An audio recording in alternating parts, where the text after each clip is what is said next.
আজকে আমি কচুরলতি চিংড়ি মাছ দিয়ে করব। কচুরলতি অন্য কিছু দিয়েও করা যায়, সর্ষে দিয়ে, মাছের মাথা দিয়ে ভালো লাগে, কিন্তু সর্ষে দিয়ে নিরামিষও রান্না হয়। কচুরলতি খেতে খুবই ভালো লাগে। এই আমি কচুরলতি করার জন্য চিংড়ি মাছ নিয়েছি, নুন, হলুদ, জিরে গুঁড়ো, তাতে ধনের গুঁড়ো একটু নিয়েছি বেশি, সর্ষে গুঁড়ো আছে, কাঁচা লঙ্কা আছে, আর লতি। এই নিয়ে হবে আমার আজকের এই চিংড়ি মাছের কচুরলতির রান্না। আমি কচুরলতিটাকে সবসময় 80% সিদ্ধ করে নিয়ে জল ফেলে তারপরে রান্না করি। সেই মতোই এখন আমি রান্না করব। আমি তো চিংড়ি মাছ নিয়েছি, সবাই যেমনই পরিমাণ করবে তেমনইভাবে আন্দাজ মতো চিংড়ি নিয়ে নিও, তাতে কোনো অসুবিধা নেই। এবার আমি গ্যাস জ্বালার ব্যবস্থা করছি। গ্যাসটা জ্বেলে নেবো, দুটো ওভেন একসাথে জ্বালবো। একটাতে আমি কচুরলতিটাকে সিদ্ধ করতে বসিয়ে দেব, আর একটাতে আমি কড়াই বসিয়ে দিচ্ছি। কচুরলতিগুলো আমি গরম জলেতে দিয়ে দিচ্ছি, দিয়ে ওতে একটু লবণও দিয়ে দেব। লবণ দিয়ে ওটা গরম ফুটিয়ে নিলে জলটাও ওতে যা থাকবে, মানে কিটুন যদি থেকে যায় সেটা আর কি বেরিয়ে যাবে, আর ভালো একটু লবণও ঢুকে যাবে। এবারে কড়াই গরম হয়ে গেছে, আমি একটু তেল দিয়ে দিচ্ছি। তেল দিয়ে এবারে তেলটা গরম হতে হতে চিংড়ি মাছে একটু লবণ আর একটু হলুদ মেখে নেব। লবণ হলুদ মেখে নিয়ে ভালো করে তারপরে গ্যাসটা একটু কমিয়ে দিয়ে ওটা চিংড়ি মাছটাকে ভাজবো। চিংড়ি মাছটা কিন্তু বেশি কড়া করে ভাজবো না, কারণ চিংড়ি মাছ কড়া করে ভাজলে সিদ্ধ হয়ে যায় না, ওটা শক্ত মতো হয়ে যাবে তারপরে। সেই কারণে চিংড়ি মাছটাকে আমি একটু হালকা ভেজে তুলে রেখে নেব, বেশি ভাজবো না।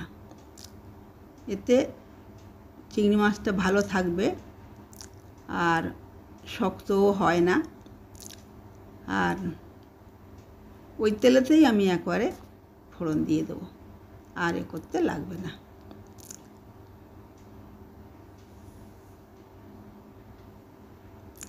এটার সময় বেশিক্ষণ লাগে না, কিন্তু খেতে খুবই টেস্টি হয়। নিরামিষ করলে খারাপ লাগবে না, ভালোই লাগবে, কিন্তু সবথেকে বেশি ভালো লাগে চিংড়ি মাছ দিয়ে করলে। চিংড়ি মাছ দিয়ে একটা আমি লঙ্কা ফোড়ন দিয়ে দিয়েছি, আর একটু কালো জিরে এই ফোড়ন দেব, দিয়ে এরপরে একটুনি রসুন দিয়ে একটু রসুনটা লাল লাল একটু হয়ে যাবে। হয়ে যাওয়ার পরে আমি ওই মশলাগুলোকে আমি জল দিয়ে গুলে রেখে নিয়েছি। যেহেতু শুকনো মশলা, আমি শুকনো ড্রাই মশলা দেব না আর কি। গরম হয়ে গেছে, রসুনগুলো ভাজা মতো হয়েছে ভালোই। আমি কচুটার জল ঝরিয়ে নিলাম, আর এই মশলাটা ওতে ঢেলে দিয়েছি। আমি এর সাথে দুটো কাঁচা লঙ্কা দিচ্ছি। এবার লঙ্কা যে যেমন খেতে চাইবে তেমন লঙ্কা দেবে, আমরা একটু কম লঙ্কা খাওয়া হয়, সেই মতো দিয়েছি। এবারে কচুরলতিটাকে দিয়ে 20% যেটা বাকি আছে সিদ্ধ হতে, এটা আমার এই নাড়াচাড়া করতে করতেই সিদ্ধ হয়ে যাবে। এর মধ্যে যত মশলা দিয়ে দিচ্ছি, এটাকে যতটা সম্ভব করা। এবার একটু সর্ষের গুঁড়ো ছড়িয়ে দিলাম, তাকে ভেজানো হয়নি, গুঁড়োই দিলাম। আর সামান্য লবণ যেহেতু আমি দিয়ে ফুটিয়েছিলাম, ওই জন্য আর বেশি লবণ দেব না। অল্প একটু লবণ দিয়ে কিছুক্ষণ নাড়াচাড়া হবে, এই মতো নাড়াচাড়া করছি। করে একটু ঢাকা দিয়ে দিলাম, কারণ আর তো আমি জল দেব না।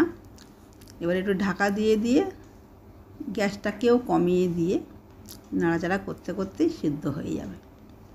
এ করে আবার একটু ঢাকা দিয়ে দেবো।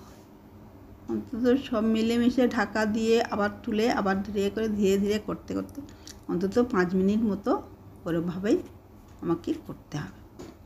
5 মিনিট মতো ওরমভাবে করে নিয়েছি। দেখো এইবারে বেশ ভাজা মতো হয়ে গেছে। তো আমার মোটামুটি কমপ্লিট হওয়ার মতো হয়ে গেছে। এবারে চিংড়িটা দিয়ে দেব। ব্যাস সুস্বাদু হয়ে যাবে খাওয়া। এই গরম ভাত দিয়ে খেতে বেশি ভালো লাগে। রুটি যে খুবই পছন্দ করে, যারা কচুরলতি খেতে পছন্দ করবে তারা রুটি পরোটা দিয়েও খেতে পারে। আর আমি চিংড়ি মাছগুলোকে একটু টুকরো টুকরো, বড় চিংড়ি যেহেতু টুকরো টুকরো করে দিয়েছি যাতে মুখে পড়বে আর ভালো সমস্ত কচুরলতির সাথে ভালো করে আর কি মিশে যাবে, টেস্টি হবে। এই বলে আমি টুকরো টুকরো করে কেটে নিয়ে নিলাম। ঢাকা খুলে এবারে হয়ে গেছে। এইবারে আমি চিংড়িগুলো দিয়ে দেব। দেখো এবারে বেশ তেল ছাড়া মতো হয়েছে কচু, আর সিদ্ধও হয়ে গেছে। যে বাকি যেটুকুনি সিদ্ধ বাকি ছিল সেই সিদ্ধটাও কমপ্লিট হয়ে গেছে। চিংড়িগুলো দিয়ে দিলাম, দিয়ে ভালো করে এবার একটু মাখা মাখা করে নেব।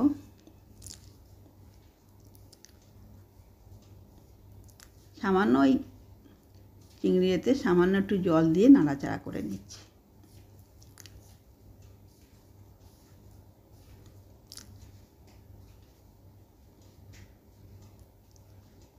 ব্যাস আমার মোটামুটি রান্না কমপ্লিট, খাবার জন্য রেডি।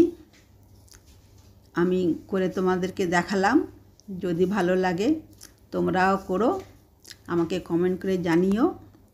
আর সাবস্ক্রাইব করা না থাকলে সাবস্ক্রাইব করে দিও। সম্পূর্ণ ভিডিওটা দেখার জন্য ধন্যবাদ।